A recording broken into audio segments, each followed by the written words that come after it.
Ok, bonsoir à tous. Ravi de vous accueillir pour cette 11e édition des Amis d'Ethereum France. L'idée, c'est de réunir le fleuron de l'écosystème Ethereum français, mais dans la francophonie au sens large. Aujourd'hui, on est ravi de faire un thème sur les AMM et d'être accueillis par Mangrove et d'accueillir Mangrove et également Swap Finance. Voilà. Donc juste un petit mot rapidement sur Ethereum France pour ceux qui ne nous connaissent pas. On est une association loi 1901, donc à but non lucratif. On existe depuis 2015. Pour information, on s'appelait la 7 avant. On organisait des workshops et des événements. On a fusionné avec le site Ethereum France. Et maintenant, voilà, au sens large, on organise des événements, des meet-ups comme celui-ci. La grosse conférence Ethereum que vous connaissez peut-être qui s'appelle Let's CC en juillet. On écrit du contenu, on traduit du contenu technique également sur notre site Ethereum france.com. Vous pouvez nous suivre sur nos réseaux sociaux, sur Twitter. On a la page Meetup pour ceux qui demandaient, où on publie nos événements. On a un Discord classiquement. Et cet événement, comme les autres en général, sont filmés. Donc c'est pour ça que j'ai un micro et que vous n'entendez rien. C'est vraiment pour la vidéo. Et toutes nos vidéos sont sur notre chaîne YouTube. Un petit mot sur nos événements de cette année. On essaye d'avoir un rythme et de maintenir le rythme d'un événement par mois environ. On a fait un meet-up sur l'on-chain gaming avec les équipes de Lattice qui nous présentaient Mud. Enfin, c'est super intéressant et pareil, cette vidéo est en ligne sur notre chaîne YouTube que je vous invite à regarder. La semaine dernière, on a fait un meet-up sur la régulation, la réglementation de la DeFi et des DAO en Europe. Super intéressant si le sujet, pareil, vous intéresse. Aujourd'hui, on fait le meet-up sur les AMM. Le mois prochain, on va essayer de faire un meet-up sur la finance et les CFO avec Mazar. Donc c'est encore en construction, mais ça risque d'être super intéressant aussi. On va faire un meet-up DeFi avec la Paris Blockchain Society en mai, notre événement que je vous mentionnais, l'ITC en juillet, et l'ITC Week, donc toute une semaine d'événements autour de l'ITC en juillet, où l'année dernière il y avait environ 150 événements, donc c'était assez, c'était plein d'énergie, c'était vraiment cool. Un petit mot sur ce qu'on a lancé il y a 2 jours pour être ici. Il y a une vente aux enchères des tickets qui est en cours en ce moment, qui est live jusqu'au 31 mars, donc après-demain. C'est la seule occasion d'acheter les tickets en crypto, et on a lancé ça parce que d'habitude les tickets pour être ici partent environ en 30 secondes, et du coup là ça permet pendant plusieurs jours de mettre une enchère. C'est le même prix que les tickets normaux, donc vous rentrez dans une tombola et si vous voulez être sûr d'avoir un ticket, vous misez un peu plus et vous avez une chance de remporter un ticket ici. Donc voilà, j'en parle parce que ça se finit après-demain et que encore une fois c'est la seule occasion d'acheter vos tickets en crypto, sinon c'est des tickets classiques. Donc voilà, et puis on a fait ça on a répliqué le modèle de la DevCon, on a fait ça avec les équipes de TrueFi et de Comet, donc voilà, c'est assez chouette. Mais sans plus attendre, on va passer à l'agenda d'aujourd'hui avec un talk de Vincent Danos de Mangrove et de Cyril sur Swap et le 3.0 Market Making. Puis ce sera suivi par une petite session de cocktail, donc voilà. Merci à vous et je passe la parole à Vincent. Donc, je vais vous présenter aujourd'hui le sujet de la fourniture de liquidités sur Mangrove en 3 segments. Je vais d'abord parler en général des caractéristiques de Mangrove, ce qu'il apporte par rapport au DEX. Ensuite, je m'attarderai sur 2 cas d'usage. Un qu'on a beaucoup discuté déjà, qui a trait à la manière dont Mangrove ou les offres sur Mangrove peuvent gérer les diverses sources de liquidités qui sont disponibles sur la chaîne. Et puis un second qui est lié à l'implémentation de stratégies procycliques qui sont chères aux traders directionnels, entièrement sur chaîne. Et ça, c'est vraiment la proposition de valeur de Mangrove toute particulière, qui est la possibilité d'automatiser sur chaîne des comportements et des stratégies qui, jusque-là, vivent hors chaîne. Donc les DAX, c'est bien pourquoi. En ce moment, l'actualité peut-être fait que plus personne ne proteste, mais on va quand même dire c'est bien parce que c'est décentralisé, c'est bien parce que ça ne nécessite pas d'infrastructure ou peu d'infrastructure, donc tout le monde peut rentrer, et ça c'est une force magique sur tous les marchés. Et puis c'est bien aussi parce que ça s'exécute en 0 latence sur chaîne, et la chaîne c'est un univers très riche, et être en 0 latence ça veut dire qu'on a une vue qui est peut-être un peu frustré du point de vue computationnel parce qu'on ne peut pas calculer tout, mais qui est très très riche et qui est exact du point de vue des variables qu'on veut se donner la peine de mesurer. Donc vous allez voir que ça c'est intéressant, notamment pour le sourcing de liquidité. Alors ça n'empêche pas, comme Swap le fait, de combiner la partie tenue de marché automatique à la partie traditionnelle de gestion command and control de l'extérieur de leur chaîne. Alors, Mangrove, donc qu'est-ce qu'il a de spécial? Les offres n'ont pas la structure habituelle, donc je vous en présente une ici. Il y a une partie de la data qui est usuelle, on dit combien on veut vendre et contre combien, on donne un prix. Et puis il y a une partie spéciale Mangrove qui est qu'on donne une adresse de rappel, un callback, qui est l'adresse d'un contrat sur chaîne, et ce contrat va être en charge, entre autres, de l'exécution du trade quand il a lieu, quand il est déclenché par le matching engine. Mangrove est un carnet d'ordre, mais on peut en parler plus tard. Je n'insiste pas trop sur cette distinction qui me semble appartenir à l'univers 2.0. Là, on est en 3.0, clairement. Et donc, c'est pas important quelle est la structure sous-jacente de marché, en fait. Par contre, ce qui est important, c'est que quand le mécanique de marché crée un match, elle appelle un contrat qui est directement référencé dans l'offre. Et pour accompagner cet appel, il y a deux datas supplémentaires qui sont importantes. L'offre doit afficher la quantité de gaz maximale qu'elle requiert pour s'exécuter, donc pour empêcher des exécutions délirantes. Et d'autre part, elle doit provisionner une certaine quantité de la devise native, le Matic ici, puisqu'on se lance sur Polygon. Alors il y a deux composants. Il y a la quantité de gaz qui est nécessaire au maximum à exécuter l'offre. Ensuite, on multiplie ça par le prix officiel du gaz selon la plateforme. Et ensuite, on multiplie encore ça par un coefficient, qui va être une incitation pour des acteurs tiers de nettoyer le carnet d'ordre. Ok, donc il y a une fois qu'on a fait ce choix-là, il y a 4 grands principes qui mènent tout de suite à Mangrove. Mon premier principe, qui est très fort et qui va avoir un impact sur toute la suite, c'est que l'offre peut référencer n'importe quel contrat. Donc le code est arbitraire. C'est vous qui l'écrivez et il n'y a aucune limite sur le code, à part donc la quantité de gaz qu'il requiert. On ne peut pas aller au-delà du gaz max, par exemple, de la chaîne haute. 30 millions d'unités de gaz sur Polygon en ce moment. Principe numéro 1. Principe numéro 2, le code part avec dans sa poche, il est nanti de l'argent du taker. Donc il est capable, il a un budget qui est augmenté dans un effet de flash loan dans la transaction et ça lui ouvre des possibilités nouvelles, on en parlera. Ensuite, évidemment, si le code ne réussit pas à compléter l'exécution de l'offre ou s'il refuse d'exécuter l'offre, il doit céder la provision au taker en guise de compensation. Et c'est là où le petit coefficient joue son rôle d'incitation. On fait plus que rembourser le taker de la somme dont il s'est acquitté pour lancer l'ordre. Et enfin, 4e principe, fondamental aussi, le moteur de marché va rappeler le même contrat pour lui donner l'opportunité de redistribuer ses offres, de re-remplir la liquidité qui vient d'être consommée et de faire n'importe quoi d'autre en vertu du principe P1. Donc les conséquences, puisque le code est arbitraire et qu'on ne sait pas ce qu'on fait tourner en fait en tant que Mangrove, on s'attend à des effets émergents.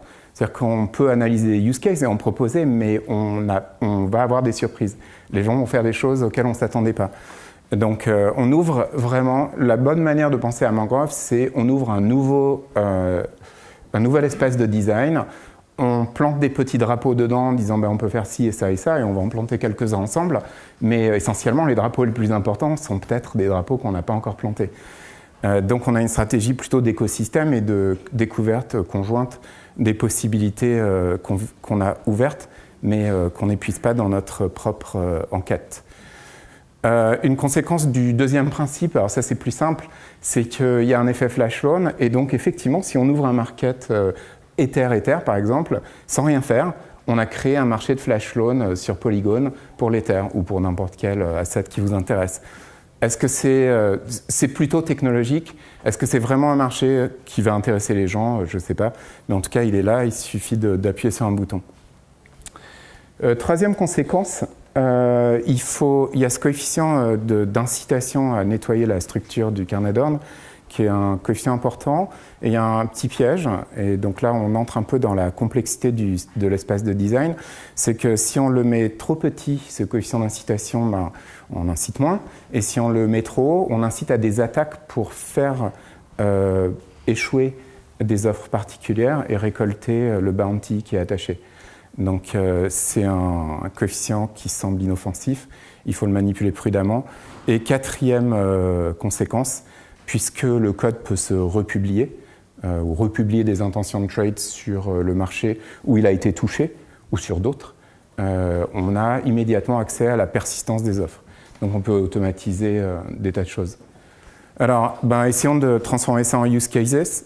Donc, alors, ils ne sont pas exclusifs les uns des autres, on peut tout faire à la fois, ou n'importe quel sous-ensemble de cette liste. Donc, inévitablement, on peut écrire du code qui refuse de faire un trade. Alors, il y a un prix à payer, c'est qu'on perd la provision, mais ça peut être très avantageux économiquement de retirer sa liquidité. C'est un peu un rêve de market maker, et d'ailleurs, c'est un rêve qui est instancié dans des structures de marché traditionnelles, comme le request for quote, où il y a quelque chose qui s'appelle le last look, qui est dans une zone grise entre le permis et le licite et l'illicite, mais que les traders sur les marchés de change utilisent abondamment, pour des raisons évidentes. Autre use case, enfin classe de use case, on peut gérer, puisqu'on a un code arbitraire, des offres sur plusieurs marchés à la fois. Donc on s'affranchit de la limitation fondamentale des stratégies multi-tokens qui sont incarnées dans des AMM, à la Balancer par exemple, qui demandent qu'on fragmente la liquidité, construise la liquidité pour une stratégie. Ici, toutes les stratégies convivent, et il n'y a jamais plus que des marchés binaires. On peut créer des stratégies indiciaires, par exemple, sur une ossature de marchés binaires. Donc il n'y a pas des millions de marchés à ouvrir, il n'y a que les marchés binaires standards. Pareil pour les fees, il n'y a pas besoin de multiplier les fees. On peut proposer sur plusieurs marchés la même liquidité, donc on peut la partager. J'en reparle tout à l'heure. On peut sourcer la liquidité, ça c'est l'application la plus évidente partout. Je vais y revenir, j'ai un slide entier qui décrit un peu ça, toutes les possibilités.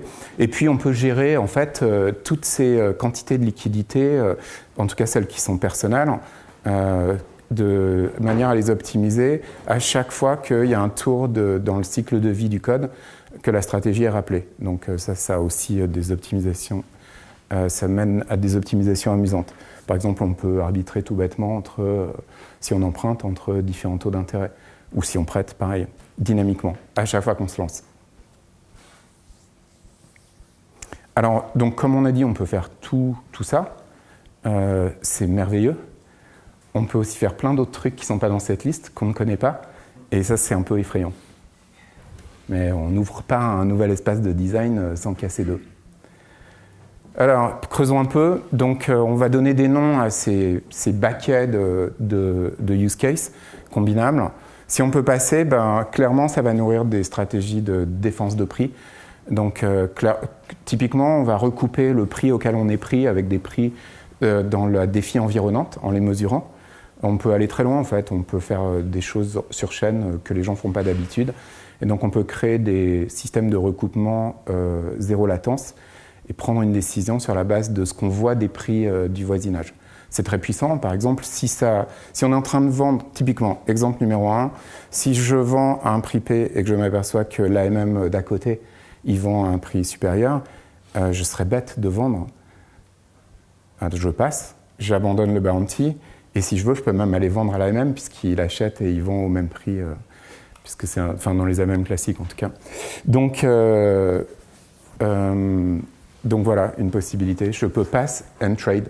Je peux défléchir, je peux récupérer le signal, refuser le trade, payer la bounty, et ça devient vraiment une bounty, parce que je suis en train de payer une prime à celui qui m'a pris pour le remercier, entre guillemets, de m'avoir donné l'information que je vais utiliser maintenant pour aller faire un trade qui est tout différent. Donc voilà, une possibilité. Dans l'autre groupe, le groupe qui gère des offres sur plusieurs marchés, il y a automatiquement, si on a des structures cycliques dans nos marchés, de l'auto-arbitrage. Si on bouge la liquidité quelque part, on va créer peut-être des cycles arbitrables. On peut les vérifier in situ, en zéro latence, sur chaîne, et les exécuter. Ça veut dire qu'on remet l'objet à l'équilibre, et en plus, bien sûr, c'est un arbitrage, donc on a un profit sans risque. La même liquidité partagée sur plusieurs offres, voire plusieurs marchés. Alors là, on rentre dans l'hyperespace mangrovien. Donc, c'est des effets d'amplification de liquidité ou de ghost liquidity. Il y a des gens qui jouent à ce genre de jeu en TradFi, mais c'est toujours funambulesque. Ici, c'est géré par du code. Donc, on pourrait revenir dans les questions. Mais c'est une forme de leverage plutôt temporel que le leverage classique du margin trading. Et c'est complètement nouveau, sous forme, en tout cas, sur chaîne. Encore une fois, ce n'est pas moi qui dis qu'il faut faire ça. Je dis voilà ce qu'on peut faire. Et donc, c'est le début d'une liste. Mais clairement, c'est possible. On l'a programmé d'ailleurs. Ensuite, l'application la plus évidente, c'est l'application qui gère les sources de liquidité, puisque le mécanisme Mangrove découple complètement la publication des intentions de trading de la gestion des liquidités. Donc, les liquidités, elles peuvent être en train de travailler. Il suffit de pouvoir aller les recruter quand on en a besoin. Donc ça, c'est tout un sujet à soi seul. Et en fait, dans l'exemple le plus simple, c'est le market making traditionnel, où un market maker ne possède jamais l'objet qu'il vend, il l'emprunte au marché. Et c'est en fait comme ça qu'on a construit Mangrove. On connaissait ces stratégies, on lisait un peu les mêmes papiers à l'époque, avait la NEDA, etc. Et puis on avait parlé avec des gens des marchés, on savait que la liquidité n'est jamais dans la poche du market maker, c'est un autre métier, et il l'emprunte. La géographie de ces prêts est très opaque et complexe. Il y a des gens ici qui savent. Et là, on peut reconstituer ça. On peut faire une sorte de margin trading permissionless où on s'appuie sur la structure de liquidation du lender pour emprunter à la volée. Donc là, j'ai mélangé deux types de gestion de sources. C'est peut-être pas hyper clair, j'y reviens dans un slide. Et puis finalement, on peut se reposter, donc on peut persister. Donc on peut écrire tous les AMM qu'on veut, il faut les discrétiser. Donc nous, on a écrit notre propre AMM, Candle, qu'on va lancer sur Polygon. Mais on a aussi écrit une IV3 discrétisée. En fait, on a écrit toute une classe d'AMM qu'on s'est discrétisée par les mêmes structures. Trader Joe's V2, c'est trivial. Balancer V3, là, c'est nous qui l'avons inventé. En fait, c'est une forme concentrée de balancer, facile à faire aussi. Et on peut même tenter swap. Alors, swap, il y a des ingrédients supplémentaires, donc on en reparlera avec un verre entre les mains. Mais on n'est pas obligé de faire des AMM classiques qui proposent des returns à des fournisseurs de liquidités. On peut aussi implémenter sur chaîne des stratégies de réplication d'options, par exemple. Ça se fait très bien. On ne l'a pas implémenté, mais on l'a dans nos tiroirs. Donc, encore un nouveau degré de liberté dans l'espace de design. OK, alors, donc maintenant, on rentre dans le deuxième segment. Juste un slide, on va faire vite. Donc, c'est juste pour vous tracer un petit paysage de toutes les manipulations de liquidité qu'on peut faire. Puis après, je vais passer au use case que je voudrais développer un peu dans les 10 dernières minutes avec vous, qui est très nouveau. Vous me direz ce que vous en pensez. Donc ici, c'est le problème de sourcer les liquidités. Donc on suppose que le code est parti, c'est déclenché, il tourne, et maintenant il a décidé, on a passé les premières étapes de la logique du code, il décide de tenter de délivrer ou de livrer, et maintenant la question est de savoir comment livrer. Donc on va distinguer deux grandes classes de sources. Il y a les sources qui nous appartiennent, qui ne sont pas forcément accessibles, par exemple... si j'ai du collatéral chez AV et que quelqu'un a séché complètement la poule, j'ai un IOU que je n'arrive pas à fongifier en son sous-jacent. Ça arrive souvent. Et donc, c'est vraiment une dimension entière du trading sur chaîne qui d'ailleurs n'est pas spécifique à Mangrove. Il y a plein de gens qui se soucient de ce problème. Bref, donc ça, c'est un exemple de capital qui est entre les mains du code. Donc on va l'appeler 6, il est à nous. Donc faisons une petite liste. Déjà, ça peut être dans ma poche, donc ça peut être sur mon ERC20, mon adresse. Ça peut être chez un lender sous forme de collatéral. Si je suis complètement passif, j'emprunte pas, je fais que prêter. Ça peut être chez un lender sous la forme d'une capacité à emprunter. Donc là, ça devient semi-actif. On sent qu'il faut commencer à faire attention. Il y a des conditions de liquidation. Et puis en plus, la ligne de crédit évolue au cours du temps. Donc c'est plus délicat à manipuler.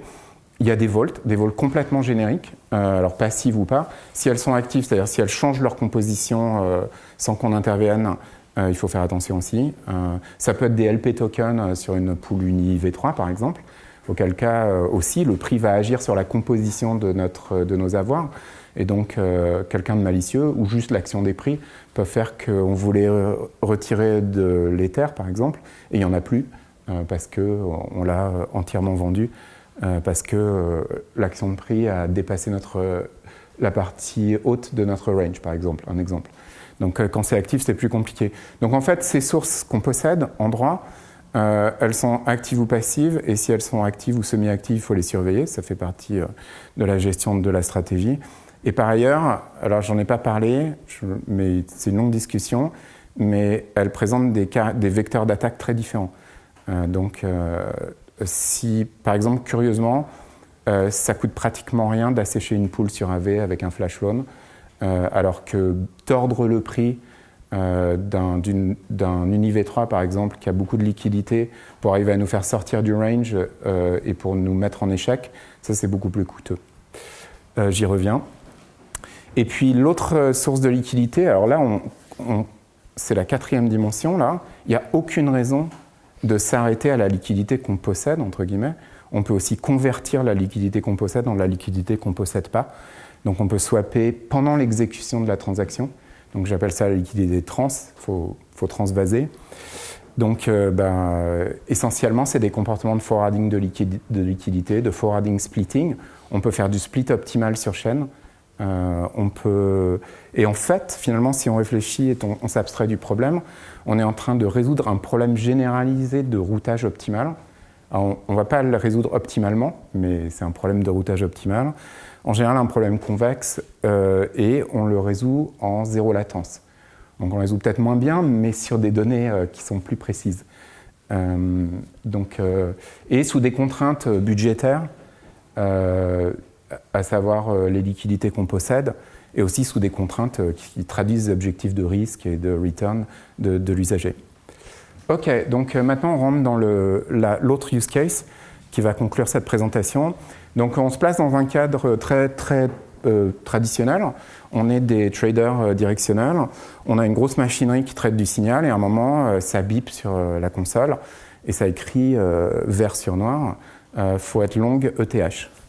Donc très bien. Donc qu'est-ce qu'on fait? Quand on achète et on hold une certaine quantité d'ETH.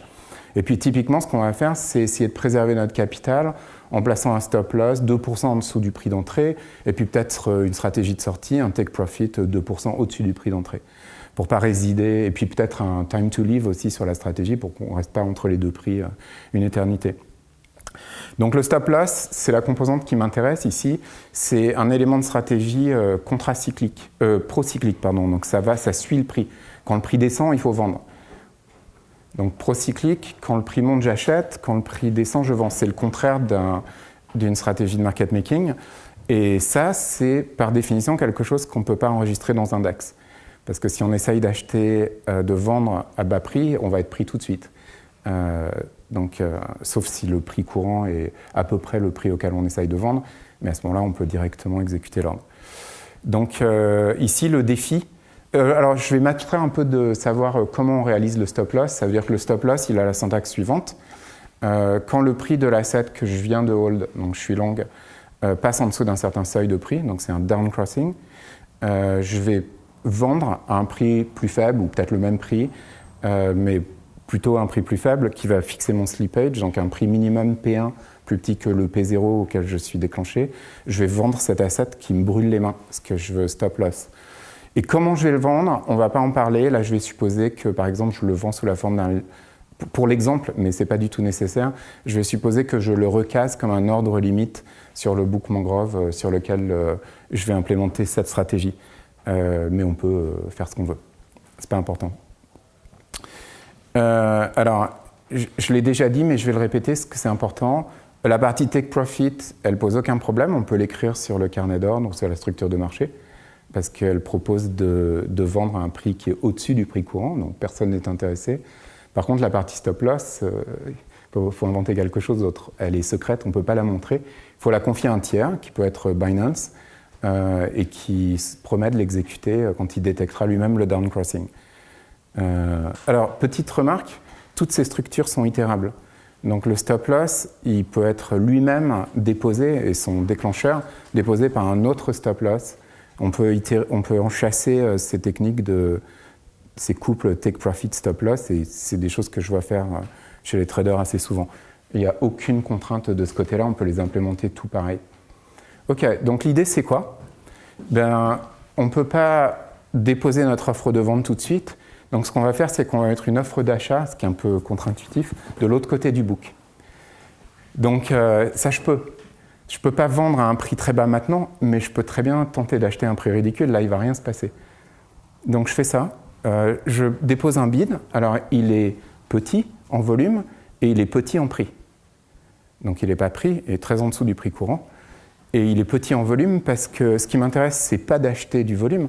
Ce qui m'intéresse, c'est de capter le signal qu'il y a un downcrossing de mon seuil de prix. Et derrière, qu'est-ce que je fais? Je verse du code dans la partie d'exécution, du code qui va se mettre à vendre quand il aura détecté le signal. Tranquille. Et on a codé un comportement procyclique dans une structure de market making qui est fondamentalement contracyclique. Donc regardons d'un peu plus près, il y a un petit piège. Donc comment ça va s'exécuter? On va vérifier quelque chose, alors je ne dis pas ce que c'est d'abord, et ensuite il va se passer deux choses. Soit on décide d'y aller, c'est bon, on croit en le signal de prix qu'on vient de recevoir, la vérification a dit que c'est OK, et à ce moment-là on va vendre non seulement ce qu'on voulait vendre depuis le début, grand V, mais aussi le petit V qu'on vient d'acheter, qu'on n'avait jamais eu l'intention d'acheter, qui était l'APA si vous voulez, et on va la vendre au prix convenu P1.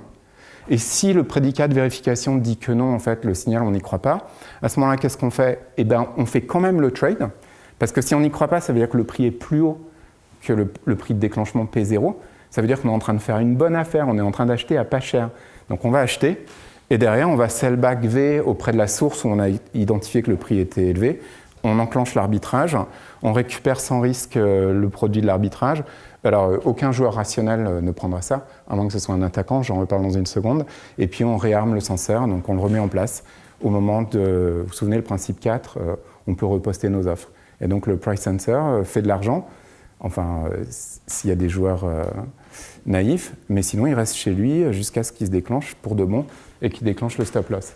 Donc, le problème de la vérification, c'est qu'on est en train, si on le déclenche, le stop loss, on est en train de vendre essentiellement un delta de volume à un delta de prix. Et il faut faire attention à ce qu'on fait. Si le delta de prix est petit, c'est bon. Si le delta de prix est gros, on est en train de se faire arbitrer par un joueur malicieux. Donc c'est là où les capacités d'exécution sur chaîne tournent à plein. Ce qu'on va faire, c'est que donc comment l'attaquant va procéder d'abord? Il va d'abord devoir payer pour contourner la vérification du prédicat. Donc ça, c'est un coût. Par exemple, si c'est de la torsion de prix sur un AMM, parce qu'on va lire le prix d'un AMM, ça va lui coûter le prix de tordre le prix, donc un aller-retour. Grosso modo, un prix qui va être proportionnel au fils du marché et à sa liquidité. Ça peut être très cher. Ensuite, il va acheter l'asset que je me propose moi d'acheter, parce qu'il ne l'a pas. Ensuite, il va me le vendre. C'est l'étape 3, donc il va récupérer le cash que moi je vais payer, donc VP0. Et si ici est bien pris, il a contourné mon prédicat, et donc il vient d'apparaître de l'autre côté du carnet d'ordre une offre de vente à un prix P0 qui est avantageux. Donc il va prendre, il va à nouveau débourser, il va revendre au prix courant, et si ici est bien pris, il gagne. Donc ça veut dire quoi qu'il gagne? Ça veut dire que pi est positif. Donc la conclusion de tout ça, c'est que c'est merveilleux. On peut encoder sur chaîne des stratégies covariantes ou cocycliques ou procycliques ou directionnelles. À partir du moment où on a une primitive du type le stop loss et son dual que vous pouvez appeler, je sais pas, seek profit ou quelque chose comme ça, qui achète quand ça monte, à partir du moment où on a ces deux composants primitifs, on peut implémenter n'importe quelle stratégie directionnelle. Mais il y a un prix à payer. Il faut bien calculer les attaques qu'on peut subir et qui sont des attaques itérables, surtout si le censeur de prix se repositionne au même endroit, que l'attaquant peut réaliser en tordant les prix. Tout à l'heure, on avait parlé des attaques où on assèche des sources. Là, c'est un autre type d'attaque. C'est une attaque où on déforme les signaux de prix. Alors, comment il fait l'attaquant? Tous les contrats sont sur chaîne, donc il désassemble le code, même si on n'a pas donné le source. Au bout d'un moment, s'il veut vraiment, il va décompiler ce qu'on fait, il va comprendre ce qu'on fait, et là, c'est à lui de chercher où est-ce qu'il peut attaquer. Il y a plein de mesures défensives supplémentaires. Il y en a une qui est magique, c'est qu'on peut détecter en Solidity le fait d'être appelé pour la deuxième fois dans la même transaction.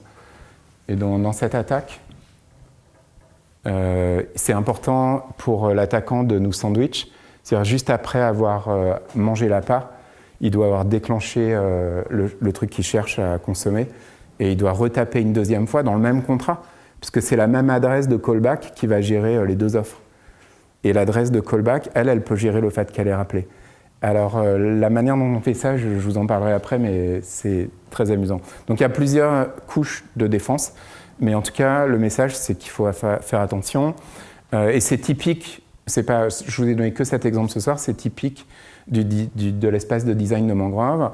Il y a des nouvelles possibilités et des nouvelles opportunités pour les attaquants aussi. Donc, il faut faire attention à ce qu'on fait. Alors, on oublie les use cases. C'est quoi le endgame de Mangrove? À la fin de l'histoire, il n'y a pas de coût autre que de code à référer ou à référencer la liquidité, en tout cas qui est actionnable, sur une chaîne donnée, sur les marchés Mangrove. Et d'ailleurs, on peut la référer multiplement, comme on a dit. C'est-à-dire, on peut la publier plus que ce qui existe, donc il y a une amplification. À la fin, c'est plus vraiment la TVL qui compte, c'est plutôt la Total Value Referred, ou qui est référée sur les books Mangrove. On ne peut plus la compter. Donc ça crée des problèmes d'agrégation, des problèmes de savoir combien il y a de liquidité vraiment sur une chaîne. Mais si on veut se donner la peine, on peut savoir, tout est transparent. Donc je conclurai en disant, OK, on a de la smart money qui est on-chain. La liquidité, elle n'est plus vraiment quelque chose qu'on pousse et qu'on conduit de l'extérieur. Elle, par l'entremise des price sensors et de constructions similaires, elle sent l'action de prix. Elle n'a pas besoin d'infrastructure. Ça ne lui fait pas de mal d'avoir de l'infra supplémentaire pour lui donner des informations supplémentaires. Par exemple, typiquement, s'il y a des dislocations de prix, c'est bien de le savoir. Et ce n'est pas forcément lisible sur chaîne. Ensuite, elle optimise ses sources personnelles en permanence chaque fois qu'elle se lance. Qu'elle livre ou pas. Donc, souvenez-vous, le code qui tourne... là, il faudrait rentrer dans la technique, mais il y a une partie du code qu'on lance au moment de l'exécution qui va survivre à un revert, ce qu'on appelle le post-hook. Et finalement, et je pense que ça c'est plein de promesses, elle a une couche d'exécution personnelle qui s'exécute, qui tourne en zéro latence. Merci de votre attention.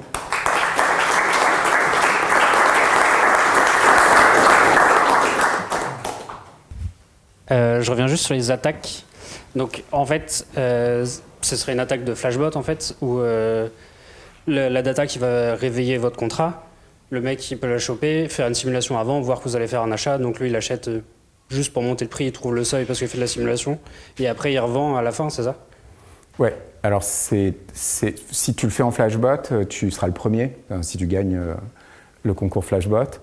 C'est un peu plus compliqué que juste... Mais effectivement, oui, c'est une sorte de sandwich running. Simplement, il va falloir que tu payes le coût qui est pour que le prédicat de vérification soit faux.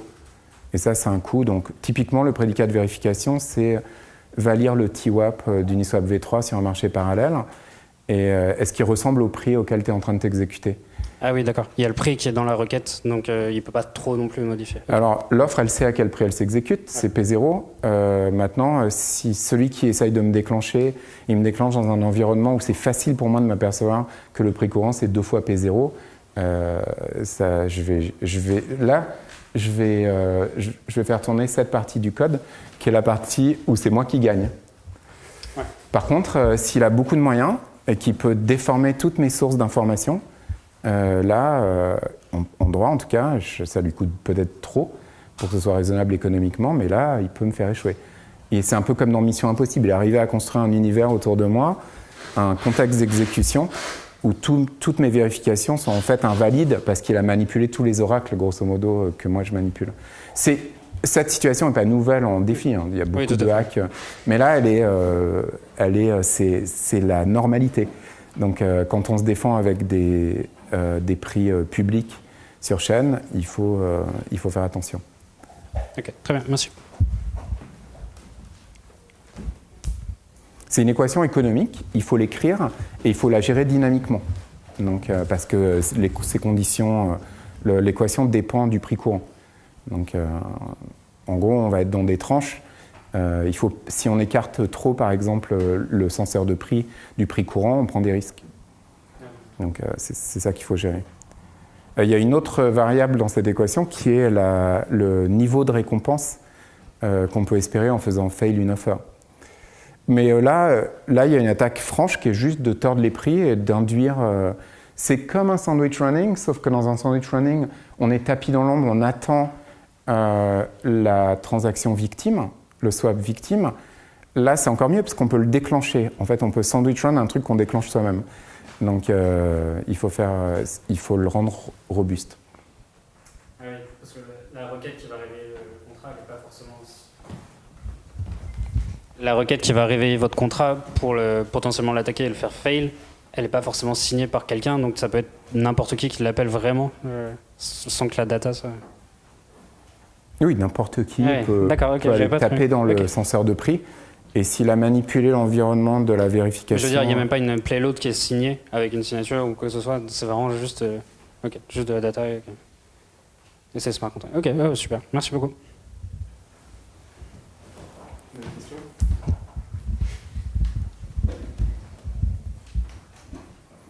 Donc cette attaque pure, on peut la déjouer avec le truc que j'ai décrit. Qui est un truc générique en fait qui est très marrant. Je ne sais pas si ça peut servir à protéger d'autres trucs. C'est un petit bout de Solidity qui permet, par introspection sur les variables qu'il lit, en fait, on regarde combien ça coûte de lire en gaz. Et ça coûte moins cher quand on lit pour la deuxième fois dans la même transaction. Et donc on sait qu'on est rappelé. On peut même compter combien de fois on est appelé. Là, ça devient un peu cher. Mais si on est rappelé une deuxième fois dans la même transaction, s'il n'y a pas de bonne raison pour que ça se produise, c'est probablement qu'on est en train de se faire attaquer. Et là, on peut juste fermer la liquidité. Donc ça, c'est quand même très difficile à contourner pour un attaquant. Après, il peut essayer de nous attaquer dans le bloc suivant, mais la prime va peut-être lui échapper, là, il ne sait plus. Ok, ben merci beaucoup. Ah, autre question. Du coup, quelle est la différence entre une version d'AMM discrétisée sur Mangrove et la version originale qu'on pourrait avoir ? Ben, c'est quand même deux modèles d'exécution très différents, puisque comme on sait, dans les AMM continus, il faut des fees pour rémunérer les LP, à cause du principe de no permanent loss. Donc ici, la rémunération, il y a le même principe.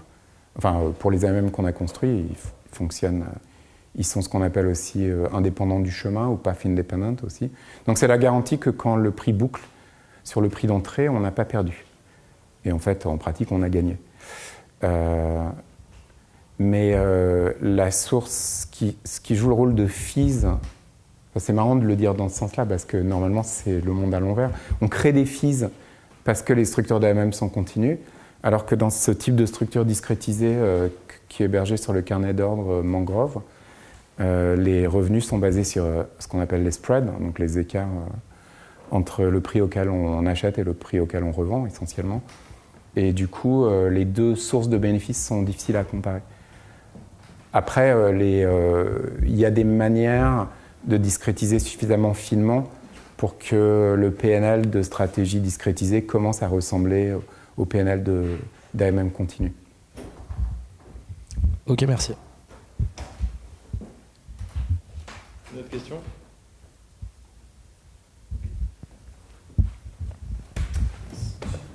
Quelle chaîne ça target en fait, parce que sur Ethereum ça semble... Sur Ethereum, ça semble un peu ambitieux, ouais, parce que c'est très gourmand en gaz.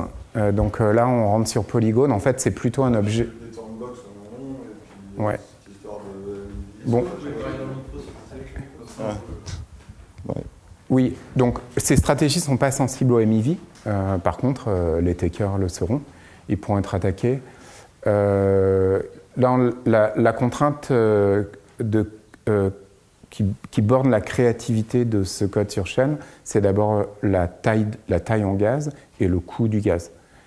Donc c'est vrai que sur Ethereum, ça paraît difficile de déployer toutes ces stratégies d'optimisation de source, par exemple. Ça va être tellement cher que il va falloir relever ça va endommager les prix auxquels se font les transactions. C'est pour ça qu'on est allé sur Polygon. Et puis là, j'ai l'impression que la tendance, c'est que les nouveaux L2 qui sortent sont plus performants et moins chers encore en gaz. Donc on va rester sur des chaînes hautes qui permettent ce type de créativité.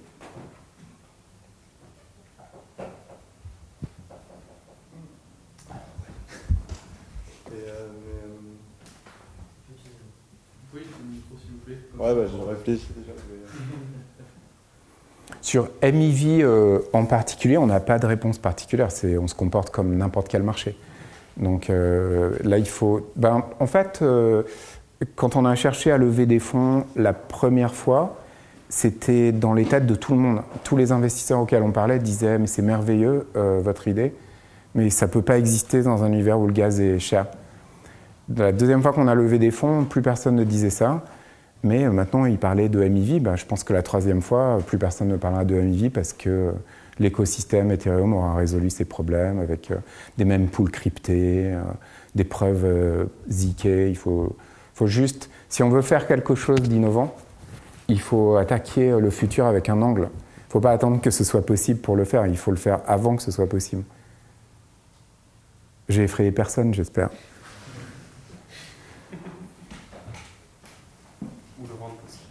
Pardon ? Ou le rendre possible. Oui. Alors là, réviser la mécanique de chaîne et de consensus qui permet de contourner les problèmes de mempool, ça appartient vraiment à l'infrastructure des chaînes hautes. C'est des entreprises, chez Ethereum par exemple, Flashbot, etc. C'est des entreprises, non pas que je considère que ce soit une bonne solution, mais c'est une solution temporaire qui est intéressante. Ça a dû mobiliser énormément de ressources. Donc, oui, bien sûr, on peut. Il y a déjà plein de chaînes qui se proposent d'avoir câblé à l'intérieur des structures de commit reveal, par exemple, qui sont dans le consensus, je ne me souviens plus des noms, et qui permettent de complètement contourner les problèmes de front running sur les DEX, mais en toute généralité. Mais nous, on ne peut pas le construire. Là, on est dans un autre rôle. On construit au-dessus d'un objet qui va exister et qui profitera à toutes les formes de DEX. Sinon, il y a la solution dont Cyril m'a recommandé qu'on discute avec un projet qui s'appelle Redstone, qui propose des oracles un peu qui améliorent le modèle GMX, où en fait, qui ressemble un peu à des dark pools, c'est-à-dire qu'on s'engage à exécuter des transactions sur un prix qu'on ne connaît pas encore, mais qui est fixé au début du bloc suivant, et donc qui est protégé contre ce type d'attaque. Mais ce sont des... Donc ça, c'est pas mal. C'est une solution hybride qui ne touche pas à l'infrastructure, mais qui demande quand même une certaine flexibilité des usagers. Donc voilà, on va y arriver, mais ça ne sera pas nous. On va juste en profiter. C'est le mot de la fin ? Ouais. Passe à toi, Céline. Super. Merci beaucoup. Merci.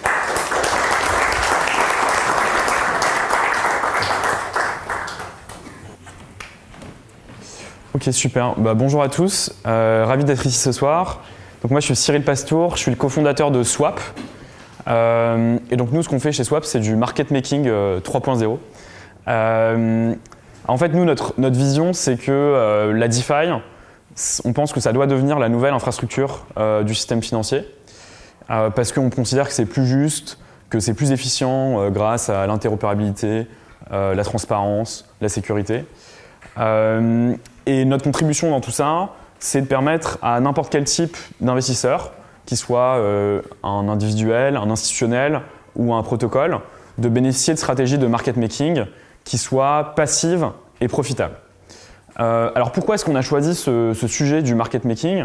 C'est parce qu'en fait on considère que le market making c'est encore un sujet qui est pas complètement résolu en crypto.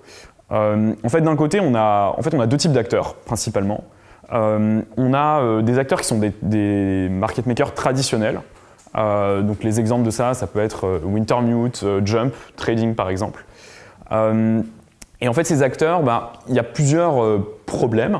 Le premier c'est que c'est des acteurs qui bénéficient uniquement à ce qu'on pourrait appeler des happy fews. En fait si on veut pouvoir bénéficier des stratégies de Wintermute par exemple, il faut être très bien connecté, avoir une surface financière assez importante, pour pouvoir bénéficier des rendements qu'ils proposent à leur liquidity provider, parce que ces fonds ont des liquidity providers. Donc c'est pas un produit qui est accessible à tous et aligné avec l'ethos qu'on a en finance décentralisée. Les autres problèmes, et je pense qu'ils sont peut-être encore plus importants, c'est des sujets liés à la transparence. En fait, on ne sait pas ce que font ces acteurs, qui sont des acteurs privés. On ne connaît pas les stratégies qu'ils emploient. Et ça peut mener à des tragédies, on pourra en reparler juste après. Le dernier point, c'est aussi des risques de custody. En fait, ces acteurs, ils prennent possession de vos fonds quand vous êtes LP chez eux. Et du coup, voilà, vous connaissez tous, j'imagine, l'adage « not your keys, not your coin ». En fait, ça présente des risques pour les liquidity providers de remettre leurs fonds à ces acteurs. Donc pourquoi c'est un problème? En fait, on a vu qu'il y avait, quand tout se passe bien, globalement, c'est pas forcément un sujet, mais quand ça commence à sentir le roussi ou qu'il y a des market makers qui sont peut-être pas très bien intentionnés ou qui ont des considérations éthiques qui sont peut-être pas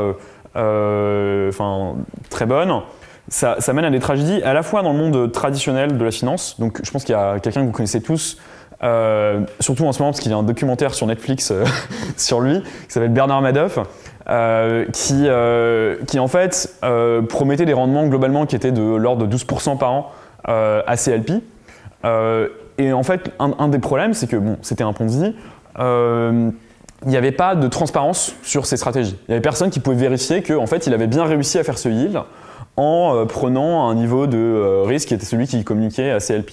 Et donc le Ponzi a cru pendant des années, et ce qui a mené à un effet d'éclatement qui a eu des conséquences assez importantes sur beaucoup d'épargnants et avec des risques également de contagion.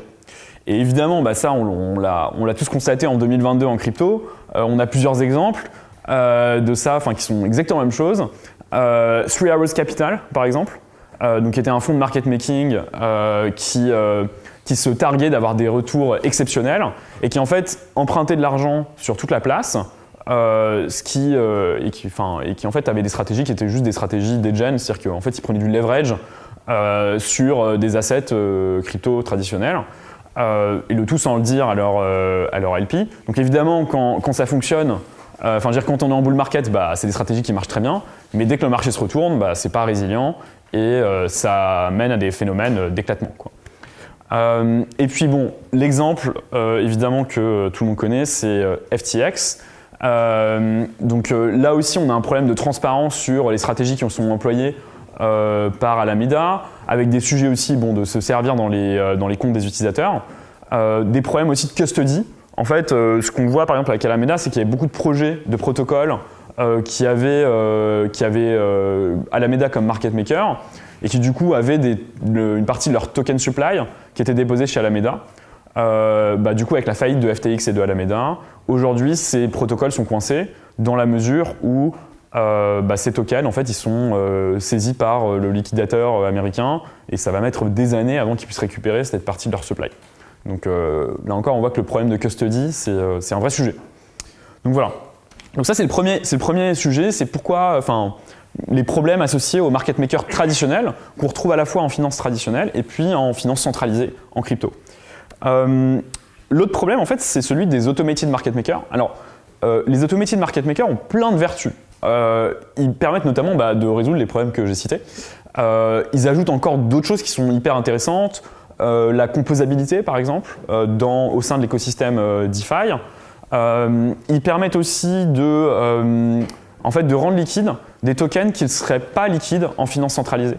Ce qui permet en fait de créer des incentives économiques pour des petites communautés. Aujourd'hui, en fait, il y a plein de petits projets qui ont besoin d'avoir un token liquide pour les besoins de leur projet et donc ils peuvent le faire grâce à ces AMM.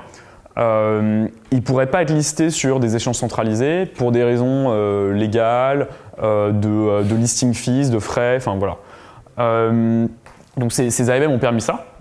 Le problème qui se pose à ces AMM, c'est que en fait, c'est des produits qui sont très peu performants du point de vue des liquidity providers.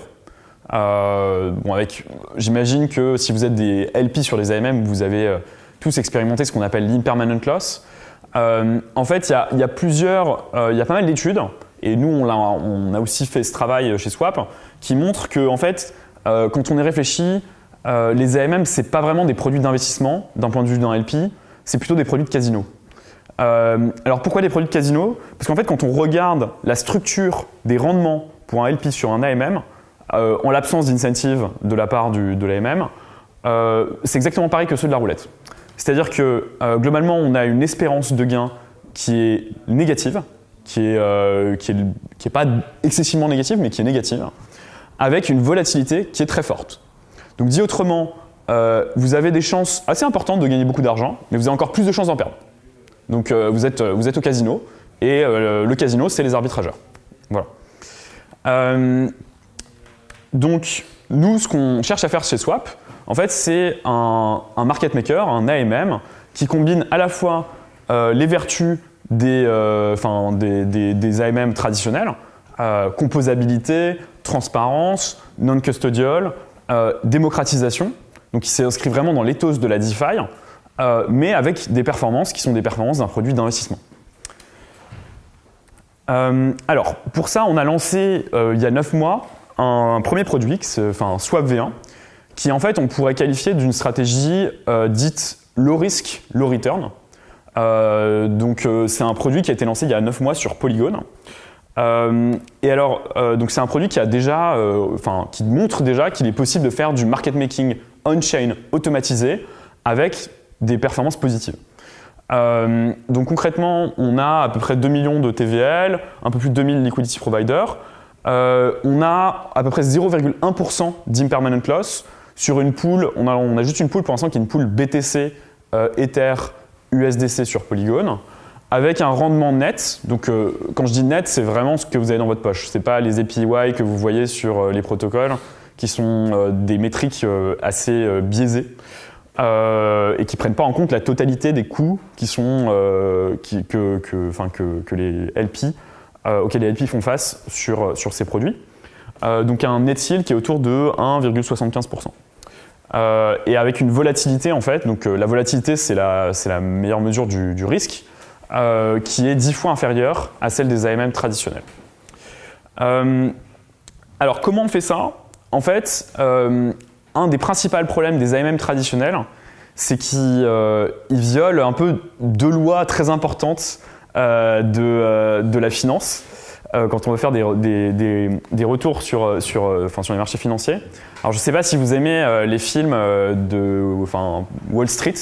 Moi j'aime beaucoup ça. Donc du coup je vous ai mis une petite citation d'un film qui s'appelle Margin Call, qui est un film assez cynique où un hedge fund dump des produits un peu pourris sur le marché très rapidement et essaie de sortir d'une situation difficile sur les marchés.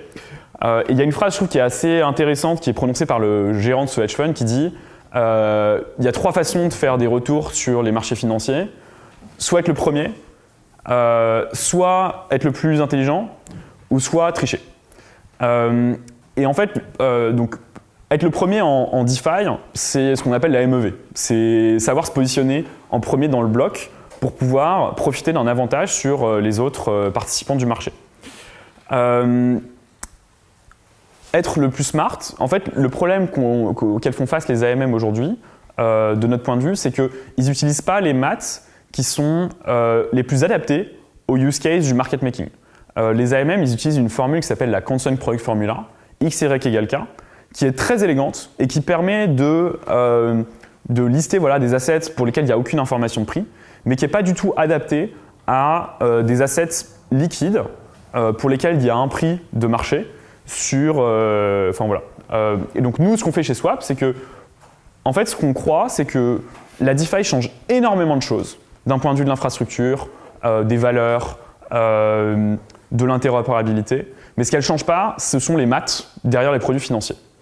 Et donc nous, le parti pris qu'on a choisi, c'est d'aller utiliser les modèles qui sont les plus utilisés, les plus avancés en finance traditionnelle ou en finance centralisée en crypto, et de les adapter au contexte de la DeFi. Donc notamment, ce qu'on utilise, c'est des modèles dits stochastiques qui sont les plus utilisés en market making. Alors après, la dernière chose, c'est tricher. Alors je pense que tricher, il faut l'entendre au sens avoir le plus d'informations possible. Et en finance traditionnelle, ici dans la bouche de ce hedge fund manager qui est cynique, ça veut dire avoir de l'insider trading, enfin avoir des informations privées. Le problème en fait, c'est que il y a un peu plusieurs degrés dans l'information. Il y a le degré 0, c'est-à-dire ne pas avoir d'informations. Il y a le degré 1 qui est exploiter toute l'information publique possible. Et il y a le degré illégal qui est avoir des informations privées et les utiliser. Et ça, c'est illégal. Le problème, c'est que les AMM, en fait, ils sont sur le niveau 0. C'est-à-dire qu'ils sont complètement aveugles face au monde extérieur et à ce qui se passe sur d'autres pools, par exemple. Et du coup, ils ne connaissent pas le prix du marché. Et en fait, ce que ça veut dire concrètement, c'est qu'il y a des traders, des acteurs qui sont les arbitrageurs, qui vont du coup apporter cette information de prix aux participants de la pool. Mais ces acteurs, en fait, ils vont être grassement payés par les liquidity providers, parce qu'ils agissent uniquement si la transaction est profitable pour eux. Et du coup, ça présente des pertes très importantes pour les LP. Donc nous, ce qu'on fait chez Swap, c'est que on essaie d'avoir l'information de prix en temps réel pour être certain de pouvoir, pour éviter justement d'avoir cette fuite de valeur au profit des arbitrageurs. Voilà. Alors pour détailler un peu comment fonctionne notre stratégie sur la V1, là ça va être un peu plus technique, mais en fait ça s'appuie sur globalement 3 mécanismes. Le premier, l'idée c'est de se dire qu'il n'y a pas de rebalancing. Donc dit autrement, le benchmark c'est HODL. Donc ça veut dire que si vous commencez à LP avec 1 Ether et 1000 USDC dans une pool Ether USDC chez Swap, l'idée c'est que qu'importe le prix de l'Ether, nous notre objectif c'est de vous rendre 1 Ether, 1000 USDC plus des fees. Là où un AMM traditionnel en fait, il va prendre une position sur le marché, c'est-à-dire qu'en fonction du prix de l'Ether, il va rebalancer le portefeuille. Donc en fait, il ne va pas être neutre par rapport à l'actif, il va avoir une position plus fondamentale. Donc si je donne un exemple concret, imaginons que le prix de l'Ether monte à 2000 USDC, dans la configuration vous avez LP à 1000 USDC, en fait, sur un AMM traditionnel, vous êtes rebalancé et vous n'aurez plus que 0,7 Ether et 1400 USDC. Du coup, avec le nouveau prix de l'Ether, vous aurez à peu près 2800 USDC dans votre portefeuille. Et chez Swap, l'idée, c'est que vous avez à peu près 1 Ether et 1000 USDC. Voilà. Donc vous avez 3000 USDC en fait. Dans la configuration où le prix de l'Ether il est monté à 2000 USDC. Après, il y a les fees à ajouter, etc. Mais globalement, c'est comme ça en fait qu'on attaque le sujet de l'impermanent loss. Alors, cette introduction de l'absence de rebalancing, ça va poser 2 problèmes. En fait, c'est qu'un AMM traditionnel, il est dicté par sa relation entre les quantités d'actifs et le prix. Il y a une relation constante entre les quantités d'actifs dans la pool et le prix des actifs. Donc nous, il faut qu'on définisse du coup une nouvelle façon de quoter le prix et une nouvelle façon de rééquilibrer les quantités. Donc la première chose qu'on va faire, c'est que pour le prix, en fait, on va utiliser des oracles qui sont dans la V1 du coup Chainlink. Et ça va nous permettre en fait d'éviter de payer justement les arbitrageurs pour avoir l'information de prix en temps réel sur les actifs liquides. Les oracles, ça introduit d'autres problèmes, notamment des problèmes de front-running dont parlait Vincent un peu avant. Donc pour éviter ce front-running, en fait, on va introduire nos fameux modèles stochastiques. En fait, ça permet donc le front-running, c'est un attaquant de MEV qui va regarder dans le même pool, qui est l'endroit où les transactions arrivent avant d'être validées sur la blockchain.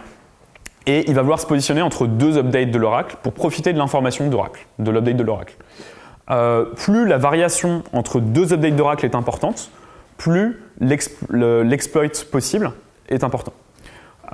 Et donc nous, ce qu'on va faire, c'est qu'on va essayer d'anticiper les variations importantes de prix d'Oracle grâce à des modèles stochastiques qui permettent de pricer les risques de volatilité. Et en fait, on va augmenter nos frais quand il y a des chances importantes que l'Oracle fasse un bond important. Et donc du coup, ça va réduire, voire annuler la possibilité de faire du front-running parce que vous allez payer les frais tellement importants que ce sera plus possible, ce sera plus profitable de faire du front-running. A l'inverse, quand il y a moins de risques de volatilité, ce qu'on va faire, c'est qu'on va réduire les frais et du coup, on sera compétitif pour être exécuté contre d'autres, sur les marchés. L'autre problème qui se pose, c'est un problème d'équilibre des quantités. En fait, concrètement, si on veut garder 1 Ether et 1000 USDC, si vous voulez commencer à trader, si quelqu'un trade, en fait, il va forcément rompre cet équilibre parce qu'il va, par exemple, il va vouloir 0,1 Ether, donc il va acheter pour 100, il va donner à l'équivalent de 100 USDC pour 0,1 Ether. Donc dans la pool, on n'aura plus que 0,9 Ether et 1100 USDC par exemple, en l'absence de fees. Donc ce qu'on va faire pour garantir l'équilibre, en fait, c'est que on va introduire une notion de slippage qui fait que toute personne qui déséquilibre la pool de son équilibre cible va payer un slippage supplémentaire. Et ce slippage, en fait, il sera redonné aux gens qui vont vouloir rééquilibrer la pool.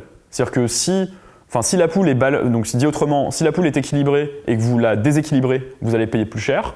Si la pool est déséquilibrée et que vous la rééquilibrez, vous allez payer moins cher globalement. Voilà, donc c'est ça qui permet de garder le pool équilibré. Alors, on ne s'arrête pas là, parce que la V1, c'était plus, on va dire, un proof of concept qui a permis de montrer que c'était possible d'avoir des logiques complexes on-chain, que c'était possible de faire du market making de façon profitable sur des assets liquides. Et donc là, on est en train de travailler sur la V2, donc on va vous donner un peu d'alpha là, dans cette présentation. Et on pense que ce sera un produit qui sera 10 fois mieux. Alors d'abord, on a beaucoup bossé sur les modèles qu'on utilise. Et notamment, nous on fait quelque chose qui est assez unique chez Swap, c'est qu'on a une collaboration avec des chercheurs de l'Institut Louis Bachelier, qui est un institut de recherche en finance en mathématiques. Et on a créé avec eux en fait ce qu'on a appelé l'AMM Simulator. Donc c'est un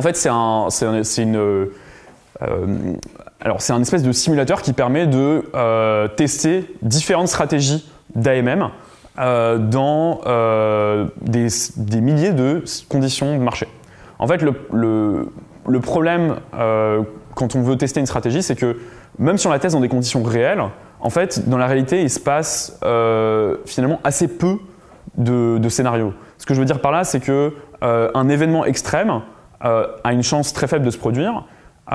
Et donc du coup, des stratégies peuvent se comporter très bien dans beaucoup de cas, mais dans des événements extrêmes, être complètement déséquilibrées. Et donc c'est important de compléter les données réelles et puis aussi le backtesting qui correspond à tester les stratégies sur des événements passés par vraiment une approche plus de simulation qui permet d'étudier les stratégies dans plein de cas différents. Donc ce simulateur d'AMM en fait, nous a permis de déterminer un modèle qui est un modèle optimal qu'on va pouvoir utiliser dans notre V2 pour pouvoir s'adresser également à différents, donc déjà pour améliorer les modèles qu'on utilise dans notre V1 et puis aussi pour pouvoir s'adresser à différents use cases. Donc comme je le disais, notre V1 c'est vraiment une stratégie dite low risk, low return. Donc c'est plutôt un produit assez stable et avec un rendement qui est plutôt faible. Dans la V2 en fait on va aussi pouvoir implémenter des approches plus high return qui augmentent le niveau de risque, mais du coup qui permettent d'aller chercher des gains plus importants. Voilà. Et donc ce modèle, ces modèles, on les a créés en collaboration avec des chercheurs de l'Institut Louis Bachelier, donc notamment Olivier Guéant, Philippe Bergaud, Louis Bertucci.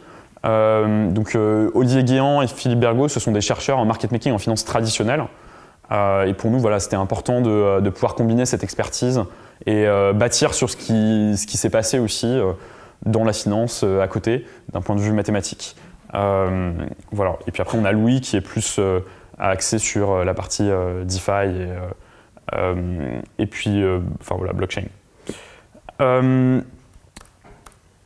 Les autres innovations qu'on va apporter dans la V2, c'est des changements sur notre architecture. Alors je vais pas vous en dire plus aujourd'hui, mais ça va nous permettre en fait d'augmenter un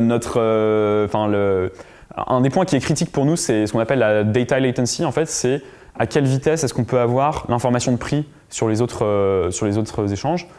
Et donc notre nouvelle architecture va nous permettre d'améliorer énormément la rapidité avec laquelle on a réussi à avoir ces informations.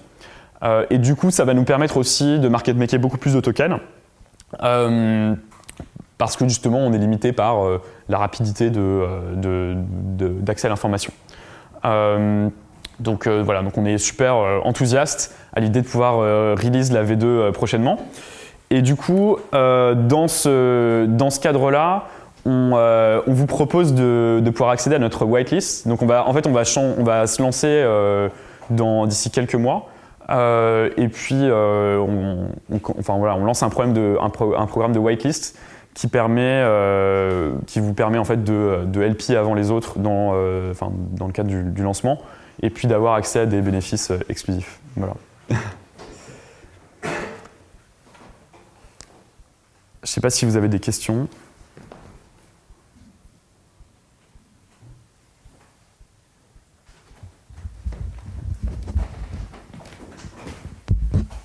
Ouais, du coup, savoir si ça s'applique aussi à des tokens qui sont très peu liquides ou plutôt justement aux tokens qui ont de la liquidité.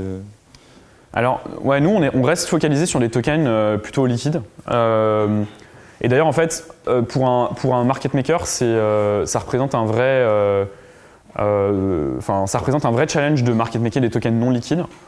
Donc voilà, nous, notre focus aujourd'hui, c'est plutôt de pouvoir apporter du yield aux liquidity providers. Et du coup, on va rester sur des tokens qui sont quand même assez liquides, même si on va pouvoir aller un peu plus loin que ce qu'on fait aujourd'hui.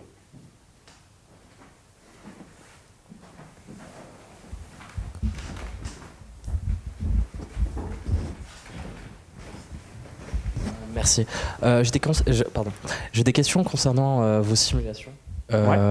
Sur la slide concernant la simulation. Oui, du coup, les premières questions que je me pose, c'est les types de paramètres. Du coup, vous allez travailler uniquement sur des données synthétiques.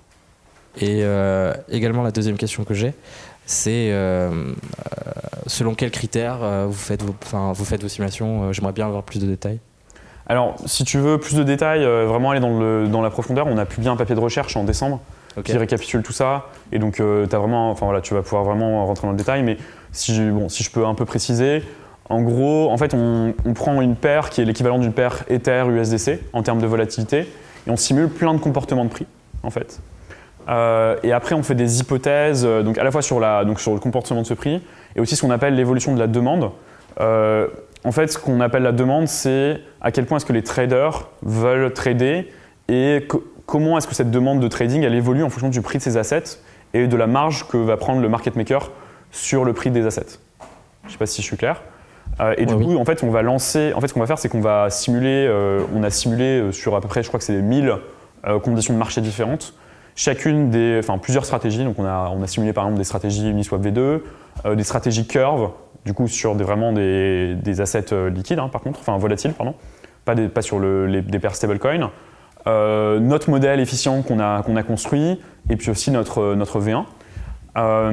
Et en fait, l'idée, c'est que pour chacune des conditions de marché, tu vas te retrouver avec un return à la fin.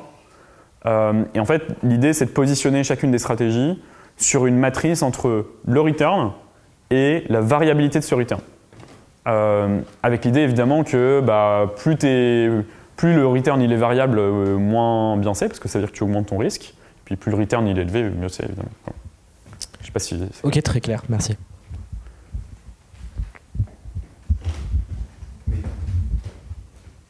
Non, excuse-moi, vas-y. Non, je vais demander après. Je comprends très bien la protection des LP providers, mais est-ce que ça ne se passe pas au détriment où, par exemple, il y a des fois où des pools qui sont plus utilisables. Par exemple, imaginons il y a ETH qui pump, tout le monde en achète, ce qui fait que la pool il y a un force slippage et donc plus personne va vouloir l'utiliser parce qu'il y a trop de fees. Mais même les utilisateurs normaux, même ceux qui ne sont pas d'arbitrage, Est-ce que ça, c'est pas un problème ou est-ce que Alors, en fait, les frais ils sont à la vente, c'est ça, quand on la remplit. Donc, ce serait à l'inverse du marché. Et donc, il y a personne qui, si ETH pump, il y a personne qui va. Enfin, quel est l'intérêt de vendre de l'ETH pour ouais, c'est ma question. ok. Vu qu'il n'y a pas de rebalancing, mais ouais, qu'est-ce qui se passe s'il y a une énorme variation de prix? Comment c'est géré? Alors, en fait, l'idée, c'est que s'il y a une grosse variation de prix, normalement, c'est mis à jour avec l'oracle. Donc déjà, normalement, on est censé l'avoir anticipé avec les fees. C'est-à-dire qu'en fait, imaginons que l'Ether, il passe d'un coup de 1000 à 2000. En fait, si on a toujours un Ether, on est bon, hein. Il s'est rien passé pour nous. On a juste capté la hausse de l'Ether. Par contre, ça peut être dangereux parce que si on se met à vendre de l'Ether alors que on passe de 1000 à 2000, bah là, on peut avoir des pertes. Parce que, en fait, comme notre benchmark, c'est HODL, on peut être en performance négative par rapport à ça parce qu'on a vendu de l'Ether dans un contexte où ça montait, donc c'est pas bon pour nous. Donc c'est pour ça aussi qu'on a envie d'augmenter nos fees pendant qu'il y a beaucoup de volatilité. Ça nous protège de ça également. Je pense que ce qui est intéressant dans la question aussi, c'est l'aspect ok, on privilégie les LP, enfin je sais pas si c'est ce que tu avais en tête, et du coup est-ce que c'est pas au détriment des traders, quoi. Alors, la première chose, c'est que nous, on se considère pas comme un échange. Enfin, on est un échange par nature, mais en fait, on se considère plus comme un market maker. Et l'objectif du market maker, c'est de préserver les intérêts des LP. Donc, bon, je vais être très caricatural, mais si on fait un trade par an et que ça nous rapporte 50% de rendement net, bah, on est très heureux, il n'y a aucun problème avec ça. Nous, notre objectif, c'est pas de devenir l'endroit où les traders trade. Je pense que c'est plutôt des protocoles comme Mangrove qui peuvent avoir cette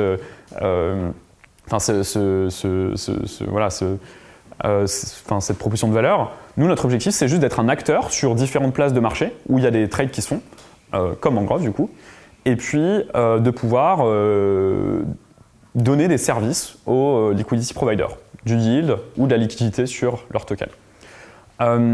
Alors, pourquoi est-ce qu'en étant pro-liquidity provider, on arrive quand même à être compétitif pour les traders? En fait, il faut considérer que c'est une équation pas à 2 personnes, mais à 3 personnes. Il y a les LP, les traders, les gens qui veulent vraiment trader, donc ceux qui payent pour le service de liquidité et qui sont prêts à faire un swap ETH versus USDC par exemple. Et après, il y a les arbitrageurs. Le problème, c'est qu'en fait, les arbitrageurs, c'est eux qui extraient le plus de valeur. Et donc, si tu considères que globalement, c'est une équation à somme nulle, en fait, toute la valeur, elle est captée par les arbitrageurs, et du coup, c'est au détriment à la fois des LP et puis même des traders d'une certaine manière. Donc, si tu supprimes toute la valeur qui est extraite par les arbitrageurs, en fait, tu peux en distribuer pas mal aux deux, finalement, à la fois aux traders et aux LP. Je sais pas si je suis clair, mais... Et puis après, en fait, d'une manière générale, c'est un marché qui est compétitif, donc tu as envie de pouvoir adresser t'as envie de pouvoir adresser à la fois les... Enfin, je veux dire, t'as envie que tes prix soient compétitifs pour pouvoir faire du rendement pour les LP. Donc les algorithmes, ils sont aussi calculés pour être optimaux par rapport à ça et pouvoir être hits quand il faut. Mais je pense qu'il est important, c'est de se dire, tous les trades ne sont pas bons à prendre. Et en fait, aujourd'hui, le problème des AMM, c'est qu'ils font plein de trades. Et sur ces trades, il y en a énormément qui sont EV- en fait, et qui ne devraient pas être faits à ces prix-là. Et nous, du coup, on laisse les mauvais trades aux AMM et puis on prend ceux qui sont bons, on va dire.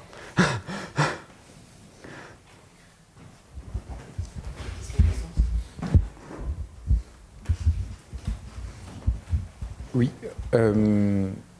Oui, la stratégie consiste à retirer sa liquidité d'un marché quand c'est trop volatile. C'est une stratégie de market making standard.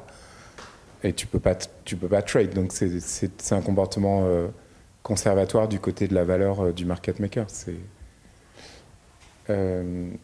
Sinon, j'avais une autre question sur ce slide. Est-ce que là en bas à droite, tu annonces le modèle efficace, mais on ne croit pas qu'il y a une paramétrisation qui va fonctionner dans toutes les conditions de marché. Donc vous gérez ça comment?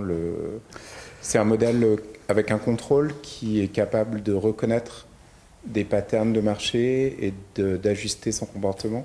Ouais, effectivement, tu as raison, il y a tout un travail de calibration en fait, des données. Justement, il y a plusieurs, les paramètres qui sont à gauche, c'est des inputs de ce modèle. Et du coup, par exemple, on a recruté récemment un PhD en physique pour pouvoir bosser justement sur la calibration de ces modèles et pouvoir, en fonction des conditions de marché, ajuster le comportement. C'est quelque chose aussi qu'on va faire en marchant, quoi, qu'on va apprendre en marchant aussi, quoi. D'accord. Sinon, il y a un moment dans le fil de ta présentation, tu parles d'injecter vite un signal de prix fiable. Donc, ça me fait penser à deux choses. D'abord, j'ai envie de te voler ton signal. S'il est sur chaîne, s'il est très fiable, c'est super, je vais le prendre. Celui d'Uniswap V3, il vaut 20K en gaz. Le prix marginal, le prix d'exécution, il faut payer un peu plus cher, mais tu peux l'examiner pour des petits volumes. Le TWAP, il est 20K, pareil. Il va valoir combien en gaz Ça, je pourrais pas te répondre. Ok. Non, ça va au-delà de mes compétences. C'est une taquinerie. Mais non, le fait est que tu vas avoir ton prix sur chaîne. Donc, s'il est très bon, tu vas être un oracle gratuit. D'ailleurs, je ne sais pas comment Chainlink résout le problème. Par exemple, quand j'interagis avec le contrat de Chainlink, comment est-ce que Chainlink se débrouille pour savoir que je suis pas que je l'appelle pas dans une structure que je peux revert pour empêcher le paiement. Enfin, mais excuse-moi, c'est une distraction. Je suis sûr qu'ils ont trouvé la solution. Donc peut-être que tu peux copier leur solution si tu veux protéger ton signal de prix. Et l'autre truc auquel ça me fait penser, c'est que ce serait intéressant. On l'avait un peu fait en fait, indirectement. Enfin, on avait un peu regardé de la littérature qui faisait ça. Ce serait finalement un des déterminants de l'efficacité de ta stratégie. Ça va être les événements rares où il y a une dislocation de prix. Toi, parce que tu as beaucoup travaillé ton oracle, tu l'as rendu très robuste et avec une latence très faible, tu as une meilleure indication de prix que le reste de la défi avoisinante. Et donc tes LP, ils ne perdent pas, alors que les autres LP, comme tu l'as bien expliqué, ils perdent énormément parce qu'ils sont confrontés à des arbitrageurs qui, eux, ont le signal de prix très vite et surtout arrivent en tête de bloc. Il y a des preuves empiriques qu'aujourd'hui, en tout cas sur certaines chaînes, le carry des lead price des exchanges centralisés se fait de manière très très efficace sur les DEX parce qu'il y a des gens qui savent être premiers sur les blocs, lire très vite les signaux de prix, etc. Donc ma question c'est je repars un tout petit peu en arrière. Donc si ce signal est très efficace, il va être quelque part, et c'est pour ça que je te le volerai, il va être quelque part en avance sur le reste de la défi sur la chaîne où tu travailles. Et ce serait intéressant de savoir, probablement vous savez déjà d'ailleurs, à quelle fréquence est-ce que ces mini-dislocations de prix entre le bon signal et le signal différé que tout le monde a sur la chaîne d'intérêt, à quelle fréquence ça se produit? Peut-être. Enfin, aujourd'hui, on a choisi de pas communiquer sur la façon dont on va faire l'infrastructure parce que, enfin voilà, ce que je te propose, c'est qu'on en parle directement. D'accord. Tu as commencé ton intro en parlant de l'opacité des stratégies de market making et tu nous dis pas tout là, mais non, je t'accuse. Non, mais on est en train de sécher la copie. En fait, sur le début de. On va l'éditer, ce sera pas. Ok, top. Oui, merci. Top. Mais peut-être juste pour revenir sur ce que tu disais sur les événements rares. Nous, ce qu'a montré aussi la V1, c'est qu'on était hyper résilient dans les conditions de marché hyper difficiles. Alors bon, déjà pour vous donner un exemple, on s'est lancé. Alors je crois que c'était la semaine où il y avait eu Three Hours Capital justement qui avait fail, Bancor aussi qui partait complètement en sucette. Donc ça c'était notre première semaine de lancement. Ensuite on a eu FTX. Pendant FTX on a fait du plus 50% net pendant 3 jours. Pendant que tout partait en termes de performance. Et là récemment, le week-end dernier, il y a 2 semaines, quand l'USDC a dépeg, on a fait plus 15% net, quoi. Donc c'est une stratégie qui est très résiliente en temps de tumulte, voilà, pour l'instant. Ah oui, c'est exceptionnel, mais vous avez fait, enfin, tu l'expliques comment? Parce que moi, ou 15% sur le... oui, annualisé. Annualisé, oui, ouais, bien sûr. Ouais. Mais parce que moi, enfin, ce à quoi je m'attendais, c'est que tu nous dises que tu n'avais pas perdu d'argent alors que tout le monde avait perdu. Bah, en fait, tu as beaucoup de volume dans ces périodes-là, avec beaucoup de gens qui du coup achètent à des prix plus élevés. Donc ça permet d'augmenter nos revenus dans ces périodes-là. Et puis après, nous, on a des mécanismes de protection. Enfin, en fait, on ne subit pas le downside de l'impermanent loss que subissent les autres AMM, ou dans ces moments de volatilité, en fait, le volume les aide, mais ils perdent quand même pas mal avec l'impermanent loss parce que les prix chutent. Et donc nous, ça prouve que nos mécanismes de protection fonctionnent bien dans des situations de stress et permettent du coup de capter tout l'upside lié à la volatilité et au fait que les traders soient très actifs dans ces périodes-là. Super, merci beaucoup.